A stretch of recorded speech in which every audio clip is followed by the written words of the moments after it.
Hi, my name is Patty Cornute. I'm the founder of Lipedema Fitness. I'm also a stage 3 lipolymphedema patient, an advocate.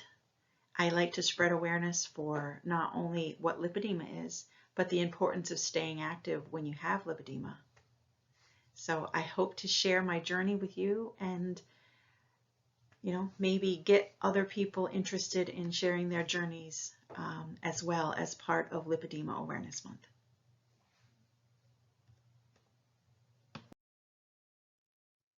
So how did I learn about lipedema personally? I had had my daughter Noelle in 2004.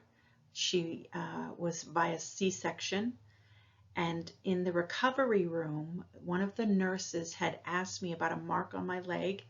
She had asked if I had cellulitis, and I did not know what that was.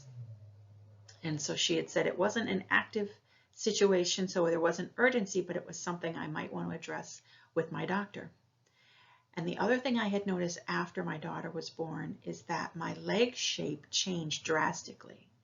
I went from having regular shaped but larger legs my whole life to having a very column-like shaped. I noticed the back of my lower leg area was really had blown up, and I had a cuff at the ankle, and then my feet remained, no swelling or anything like that. And so I was very concerned. I didn't know what had happened. I went to see my doctor. I mentioned this, and I mentioned what the nurse had said in the recovery room. And immediately the first thing that they're going to do after you give birth is they're going to check for blood clots and DVTs and things of that nature, which can occur in anybody. And so I went in for ultrasound, which was excruciatingly painful, and the technician couldn't quite understand why I was in so much pain. I didn't understand why I was in so much pain, and that came back clear. The next thing was done was, I went for an EKG because they were concerned it may be something to do with my heart. So my husband and I are so stressed out. We just had this baby. It was, via surgery, a C-section that we weren't planning on having to do, and we were kind of gun shy for all of these things, and luckily everything came back clear. But that seemed to be the end of it with my doctor. She would test me for things, and when it was clear, she'd kind of send me on my way. She didn't have the curiosity, well, what is causing her legs to look this way? But I had that curiosity, as I'm sure many of you have had. My next step was going to be trying to figure it out. And it would take me 3 years. And I finally Googled big legs and hit the image button, and up popped a pair of legs that looked literally just like mine. And it belonged to a blog by a woman named Patricia Washburn. And that blog would change my life. And I learned all about her lipedema and what she had gone through and what she experienced. And everything was like, oh my God, that's what I have. That's what I'm going through. That's what I'm dealing with. And she would have different, posts. And I went and read through every single post. My husband did as well. And we would link any link that she had. We'd follow that link and we'd print out the materials that went along with that. And by the time we were both done, we had about a ream of paper that we would take to our doctor. And I said, look, I think I've got lipedema. And it was a really interesting switch with her, where now it seemed like she didn't want anything to do with me. And she's like, you're going to have to see a specialist for that.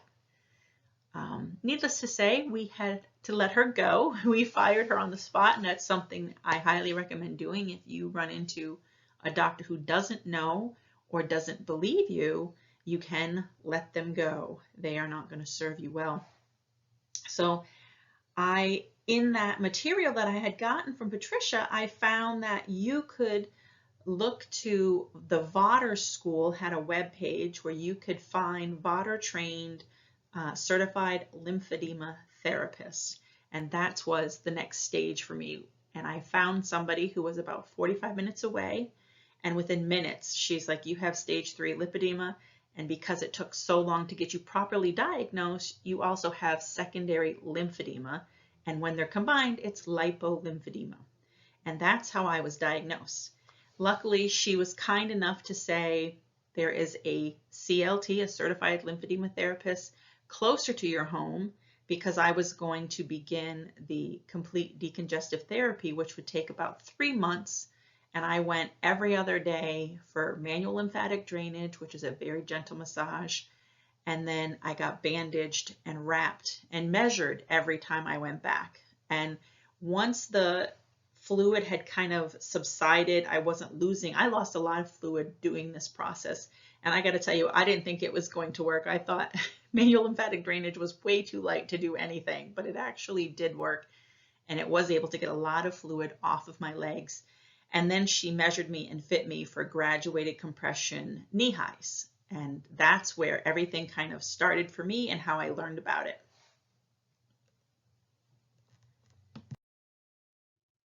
And then this is where my lipedema journey with social media kind of began. I was doing everything I was told. You know, at the time we were told, keep our legs elevated, stay out of the heat, wear our compression, all that stuff we were doing. But we were also being told that diet and exercise wouldn't work on lipedema fat like it would regular fat, but also that it could potentially, the fitness side, the exercising, could make our symptoms worse. And we were all scared to make it worse. And I remember being initially in a Yahoo group for lymphedema. There weren't any lipedema groups when I got diagnosed in 2007. But then I got a message from Clarissa Newman, who reached out to me and said she was part of the Lipedema Australia group, and there was about 50 members, and I would be welcome to join them and learn more about it and have a community. And it was wonderful to have people who knew about lipedema and was experiencing the same things I was. So I'll forever be grateful to Clarissa. And then at the same time, I had ended a very verbally abusive job, and between the abuse that I had had there and the anxiety and the stress and all that stuff, and listening to the keep your legs elevated, don't do anything physically, for you might, you know, damage the lymphatics, and I think it was lactic acid they were worried about back then, causing some issues with us. And so my condition had gotten incredibly worse. I could barely stand for any length of time. I couldn't walk the length of my driveway. I had been in this position. I was high up in the position, and I was kind of the buffer between the abusive owner president and the rest of the staff. And Mama Bear energy kicked in, and I wanted to protect them. So I kind of shielded them, but internalized everything personally. And I would literally go from the house to the car, from the car to the parking lot, which is right outside my office, from the car to my desk. I wouldn't get up during the day. I'd make it from the desk back to the car at night. I'd stop at the mailbox at the end of the driveway because I couldn't walk the distance of my driveway to get the mail. And then I'd drive up the driveway and come inside, and then I would be done. And I would be exhausted, and I would be in the living room with my feet elevated in the air conditioning if it was hot out. And it just didn't seem like there was any other thing for me. And I was incredibly depressed. I had gained a lot of weight. I was in constant pain. And I thought, something has to change. This isn't right. This doesn't seem right. So I had started this, I'd quit the job. While I was going through all the abusive stuff, I started doing writing classes to help with the emotional side of that. And what I learned by taking the classes was I didn't deserve to be treated in the manner I was being treated. So I saved up enough money that I could quit and take 6 months off to try to regroup and figure out what was going on with me. And right around the same time that Clarissa had reached out about this support group, I was starting a new job that required me to walk. It didn't have a parking lot, so I had to park in a parking garage and walk a couple of blocks to get to my office. And then there was a huge flight of stairs to my actual desk. And every day I questioned if I was going to be able to make it there and back because it was not good. But it gradually started me on a path of walking more than I had been because I was kind of forced to for this position.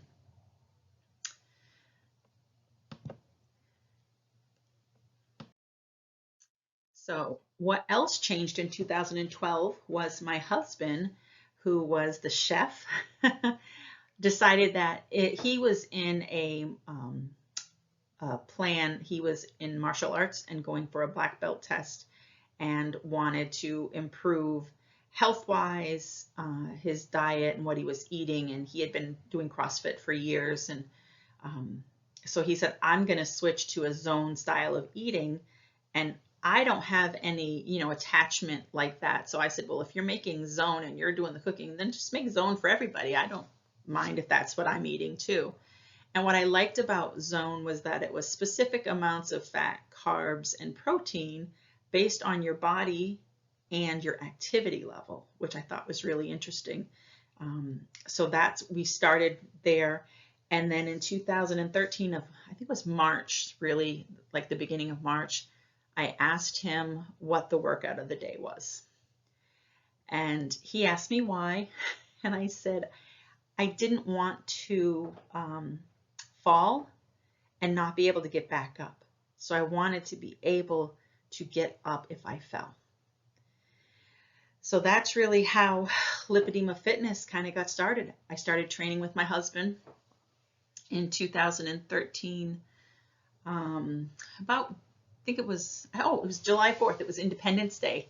I had written a post for my newspaper hoping to spread awareness, and it did not get picked up. And I thought, well, I wrote this. I was bearing my soul in the article, and I wasn't just going to let them stop me from spreading awareness. So I thought I would pay it forward like I had done, with Patricia Washburn's blog. I would start my own blog and I would spread awareness as well. And hopefully I could reach people like me who would feel better knowing about what I've been through and hopefully find out information like she had given to me. So that's how the blog got started. And I had a lot of support in the Lipedema Australia group at the time.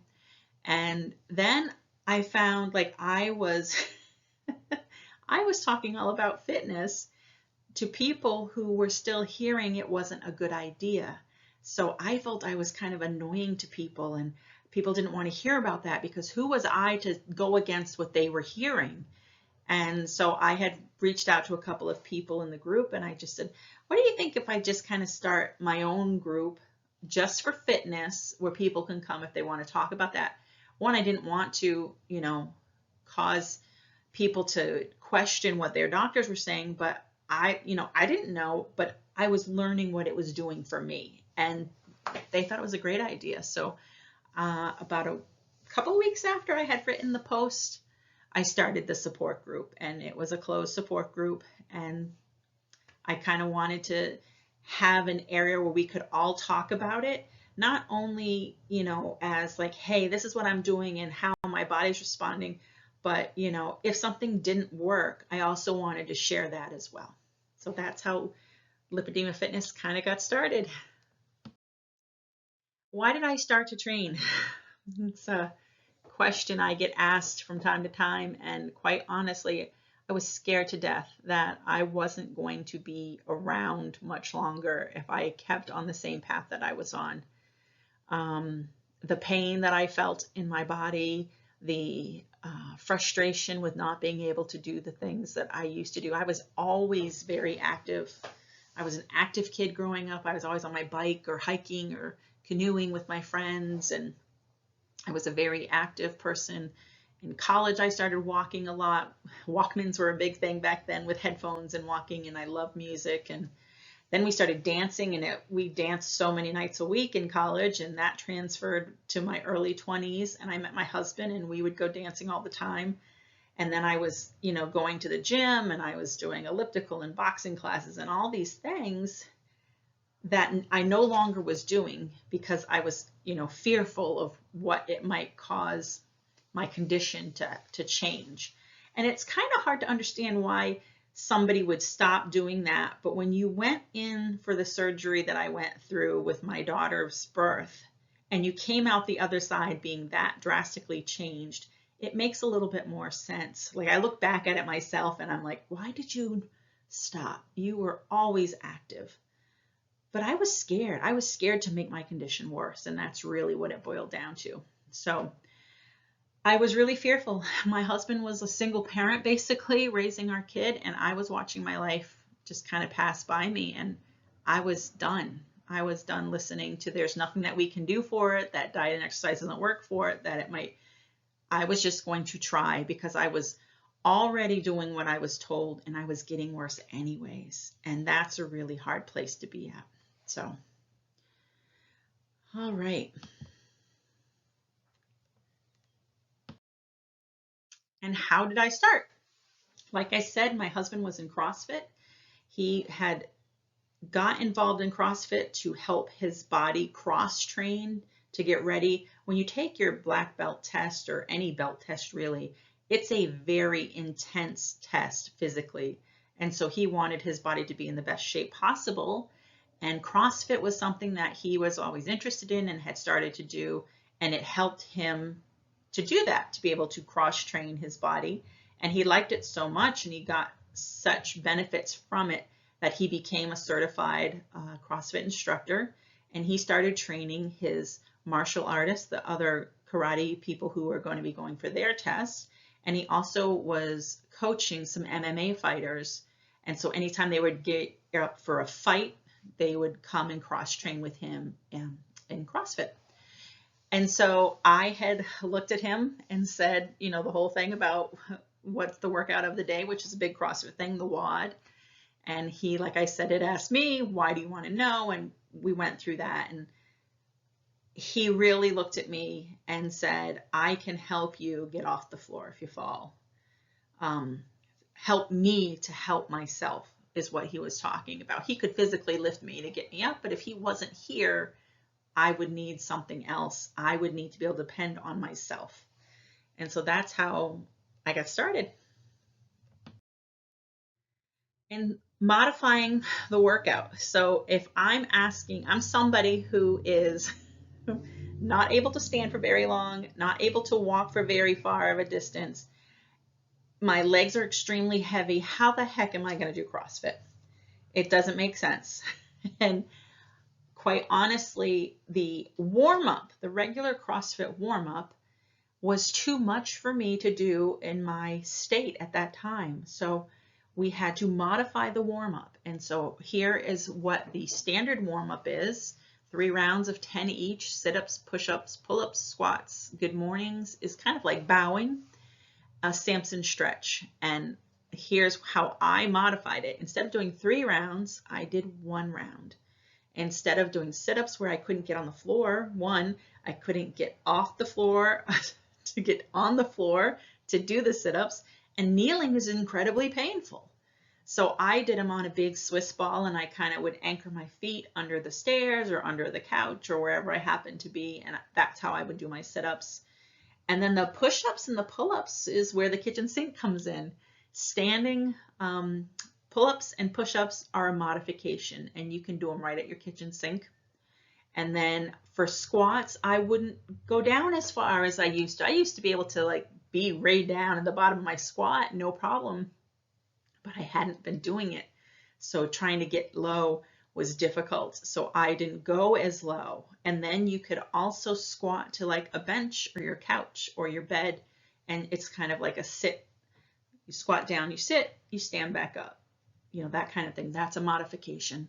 Good mornings, I didn't have to modify. It's bowing. I was able to do that, but you do it with more control. You're, tightening up your core. That's a big part of it, is the fitness and the techniques and the proper form to keep your body in alignment, because you want to use the right muscles to do the movements. And then Samson stretch, I had no balance at all. I would try to do anything and I would be so off balance. Taking a shower, you go to close your eyes and I thought I was going to fall out of the shower because I had no core strength whatsoever. So for Samson stretch, I would have to hold on to a railing or the wall or something like that. And that's how we started to modify. And gradually I would do more. So I went from, I think it was a couple of weeks at least, where I just did my 10 one round of 10. And my one of my girlfriends came, and she and her husband wanted to get fit, and they were doing it with us. And we were, I still remember the first day, part of the workout beyond the warm-up modification was to walk around the house. And that was a lot for me. And then it was to walk down the driveway. And my husband and I walked down the driveway together in tears, both of us in tears, because I had regained that mobility. And that was powerful.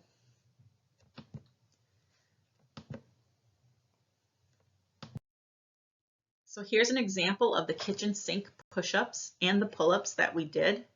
You stand further back. You can adjust how far back you stand will give you more depth. So the further back you stand, the harder the push-up is going to be because you're getting more parallel. And the closer you are, the easier that becomes. So you have to gauge how far you can be. And then the reverse is true. The closer you stand with the pull-up, and then you're holding on to the sink, and then you lean back, and then you kind of pull yourself forward with the kitchen sink pull-up. So lots of wonderful modifications. I have all the videos that I've done are on the Lipoedema Fitness Instagram page. That's a public page. It's kind of easier to go there. You can look and scroll through the pictures of the videos and find ones that you're interested in to click on. Just easier to sort them. Also in the support group. I think we kind of discussed this already. My husband was a martial artist, and that's why I chose CrossFit. And we do a weekly class on Saturdays at 9 a.m. and we still do it. In the winter, we do it actually at the dojo where he teaches karate. And in the summer months or the warmer months, we do it at our state park. So we're out in the park doing it. Why the CrossFit moves? CrossFit is functional. It's trying to train your body to be able to do things in everyday life. That's what functional fitness really is. You train in a way so that if I'm lifting this heavy thing, I can learn how to properly lift it so that it transfers over to something I'm lifting that's maybe not a kettlebell, but maybe it's a bag of dog food that I have to lift, so that I'm doing that in proper form so that, I'm able to move my body through space and live my life because I've got this functional level of fitness and strength. The movements were all things that CrossFit is really focused on, and that's how we got started with training in CrossFit. And here's, so I turned the not just posting to share with other people so that we can kind of bounce ideas off each other, but how can I do it in a way to spread awareness too and promote lipedema and awareness and become an advocate for spreading awareness and staying active. I started making some of the posts being more, like graphic computer graphics. I have a little bit of a background in that, and I like doing art. So I kind of took what I was learning physically and trying to turn it into almost like an advertisement for why we're doing what we're doing, so that I could kind of catch attention of not just people with lipedema, but how about a trainer? If I can get into the mindset of a trainer who looks at fitness and says, oh, this, person is talking about functional fitness. This is something we teach. That's a kettlebell. That makes total sense. This graphic happened after I had to carry that bag of ice melt for work. And it's a 50-pound bag of ice melt. And I ended up realizing, oh my God, so this is exactly what Coach is talking about. I lift this kettlebell specifically for training to be able to lift the bag of ice melt or the bag of dog food. But my hope is that the trainer clicks on this because it's interesting to them, and then they click through other things that I'm doing and they see me talking about lipedema. So it just became another way of spreading awareness for me. How do you start? If I'm telling you how I started, how does somebody there's definitely different levels and stages of lipedema, and you have abilities that other people may not have. And this is kind of geared towards the stage 3, like I was, who had no mobility left and no strength left. So where do you start? I say you start wherever your body is at right now. Whatever you're capable of doing is where you should start. You probably should talk with a doctor or your certified lymphedema therapist or an occupational therapist. And those people are also great to give you movements that you can do to help increase mobility. Like a lot of things that I look up now are, senior citizen training, mobility improvement training. If I'm looking for new ideas to talk to coach about, that's what I research. So it's true, because now I'm aging as well. I've been through menopause, and my situation has kind of changed again. And so I'm finding wonderful resources online by looking up other things besides lipedema. So you got to start where you're at, where you feel comfortable. We don't want you to start doing what I'm doing and get an injury. That's the last thing we want. Having an injury on top of the struggles of mobility and balance and things like that is the last thing we want. So it really is important, whatever you determine that you're able to do, that you ease into something. The other thing that I found is that when I would try something new, I'd have to wait for a bit to see how my body responded. So I'd learn, all right, I can do this, but oof, I got some real bad flare-ups afterwards.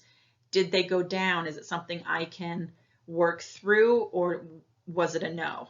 And anything like learning the difference between a physical, like a muscle pain because you worked out really hard, versus a lipedema pain, which this doesn't feel right, something's wrong. Anything that feels like that, lipedema pain, I don't do. I don't chance it. I don't push it. An example would be we were doing jump rope, and I hadn't jump roped in years, and I was thankfully at the dojo and on the mats, and I figured out I could jump rope, and I was so excited about that, and I wanted to do it all the time. But the response to my body, I got incredible foot pain, and the ligaments didn't like it. I also have hypermobile EDS, so it was not a good thing for me, and so I don't jump rope. So that's the kind of things you have to kind of watch for and adjust.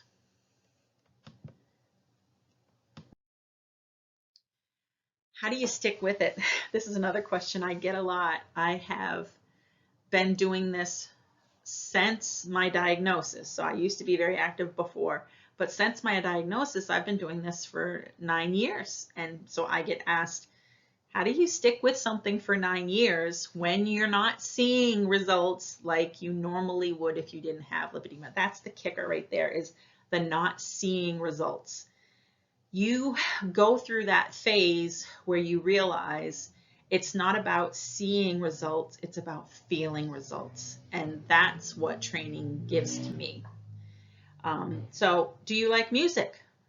Dancing? I remember Just Dance was one of the video games my daughter used to play, and I don't even know if that's a thing anymore, but those type of things were fun for us. I'll throw a song on if I'm working at home and I need to get up and away from my desk. I'll throw a song on and I'll dance around my kitchen, or I'll do kitchen sink push-ups to the song. That's how I time it, and I'll know, all right, I've done about 3 minutes worth of activity. But if you do that repeatedly throughout the day, you're going to notice some changes, some improvements in your strength and your core and your mobility. And you can break it down, which is another really great thing that you learn the longer that you do it. So you got to find things that excite you. For me, it's feeling strong. That's really exciting for me. And that's something that came early on with training. You think when you start to train that you want to be over there, you want to be at the end of it and feeling strong and running marathons or whatever it is that your goal is, but you don't, you think that's the goal, but when you start to get into it, it's not even about that. You start noticing subtle changes along the way, and each one of those little changes fuels you for the next thing. Like I started out doing the kitchen sink push-ups, and then gradually I moved to a lower and lower thing that I was using. And then eventually we had these stack of mats that would fold up, and I had been using those, and somebody borrowed them. So we ended up having no mats for me to use, and I just got on the floor and started doing push-ups, and one of my training mates happened to be right next to me, and we rolled over and we're doing our sit-ups afterwards, and he just looked at me with tears in his eyes, and he goes, "When did you learn that you could do them on the floor?" Like, he had been with me through that, and it was so emotional, and I'm still getting emotional now, but you find those subtle changes and those strength improvements, and it just keeps you going, at least for me. And the thing that was really amazing is by doing that, by taking action, I felt powerful against what lipedema was trying to do to my body. So that's what motivates me to keep going and to keep trying.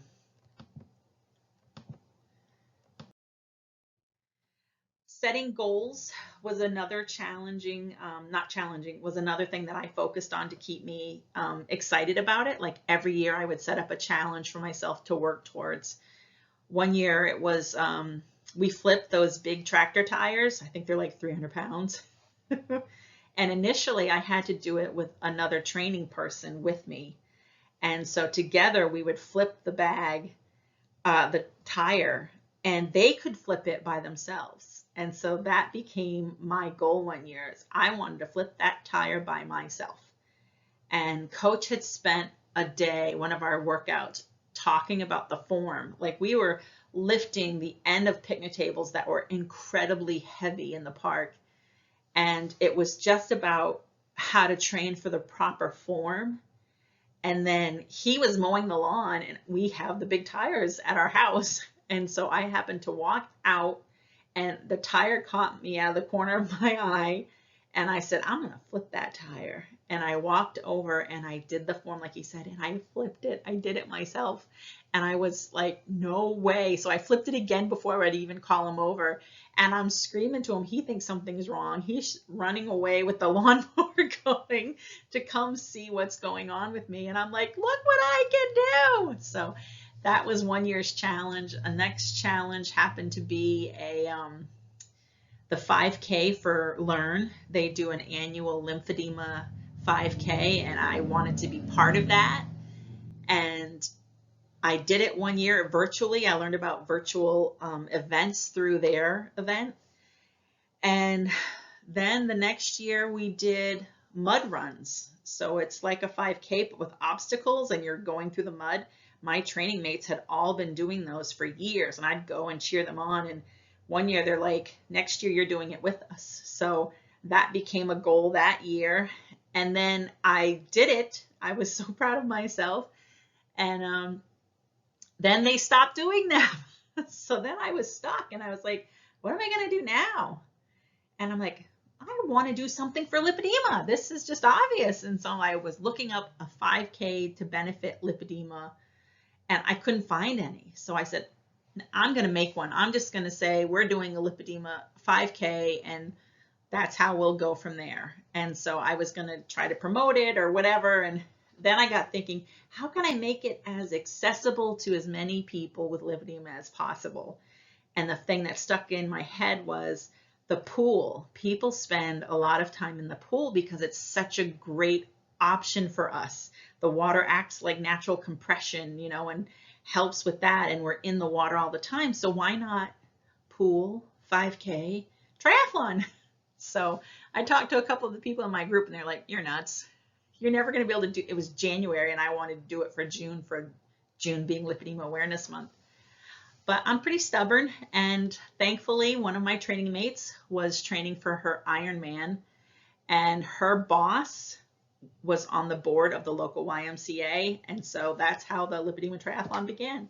And this June 25th will be our 7th annual event, and it's a international event. We have people in Australia doing it, Carol Nelson and a couple of others, and it's awesome. And you don't have to do a whole triathlon if that's not what you want to do. And we'll talk about that in a little bit. We'll talk about it right now. So typically it's considered a sprint distance. So 750 meters swim, a 20K bike, a 5K run or walk.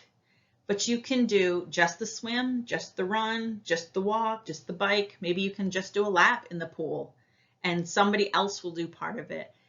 Anything that you can do that you want to do counts. We are an all or something event, and that's really important for being inclusive and sharing with everybody, and that makes it so much more fun.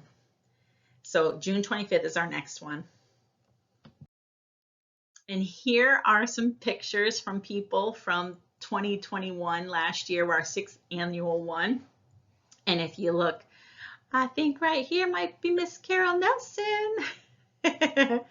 So we have a lot of fun. People get shirts this year. Juzo and Lymphopress both sponsored us. So we had some shirts and some bottles, some water bottles made, and people wear their shirts for the event and they snap a picture and we do this big group photo to further help spread awareness.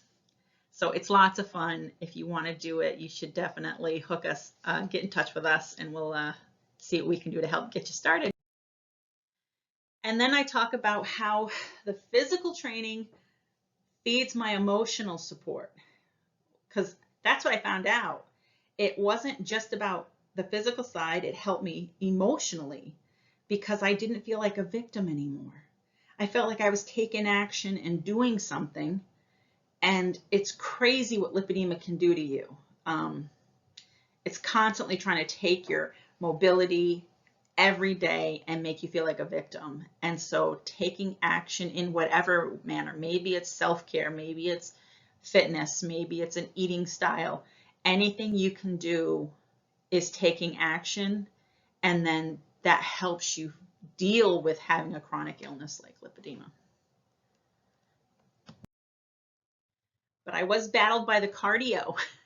I would walk by my bike and I would wonder why I wasn't doing it, because I used to get so much pleasure from it.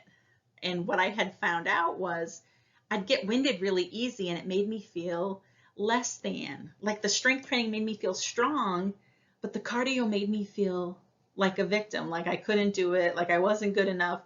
And that vulnerability was what the problem was. But talking it out with coach helped me to realize that's an emotional thing, not a physical thing. And now I actually use my bike. I joined Peloton app for like 12 bucks in my own bike. I don't have a Peloton bike. And I use it for mental health more than physical, but I also use it for cardio to stay active. We are an all or something group. That's a motto that kind of got started a while ago. And it just means being intuitive, listening to your body, doing what you can do. You don't have to do all or nothing, because then you won't do anything, because you're concerned you won't be able to run a marathon or you won't be able to do a whole triathlon, but you can do some of it. So all or something is really, really important. So the bigger picture, physical training is good for all bodies, everybody, whether you have lipedema or not. But the emotional side of living with a chronic illness is equally as important, and finding the balance between those two is super important. Self-love starts with liking yourself. Liking yourself starts with having compassion for yourself. And compassion starts when you stop blaming yourself. You're not to blame for having lipedema. We have to learn to let go of the blame. Having lipedema is not a personal failure, and neither are trying treatments that don't work for us. We just have to try something else. Sharing together helps us spread awareness, and together we become much stronger. Thank you so much to Lipedema Australia and everybody who had a part in bringing this conference about. It's incredibly important to spread awareness, and these conferences are so amazing to be in person, and I'm honored to have been a part of that. So thank you. Thank you to everybody who attended this presentation. I hope it gave you some ideas. If you have any questions that I can help with, please don't hesitate to reach out to me. You can find me pretty much everywhere under Lipedema Fitness. I have a webpage, www.lipedemafitness.com, and I'm on Instagram and Facebook and YouTube and TikTok, and it's all under Lipedema Fitness. So thank you.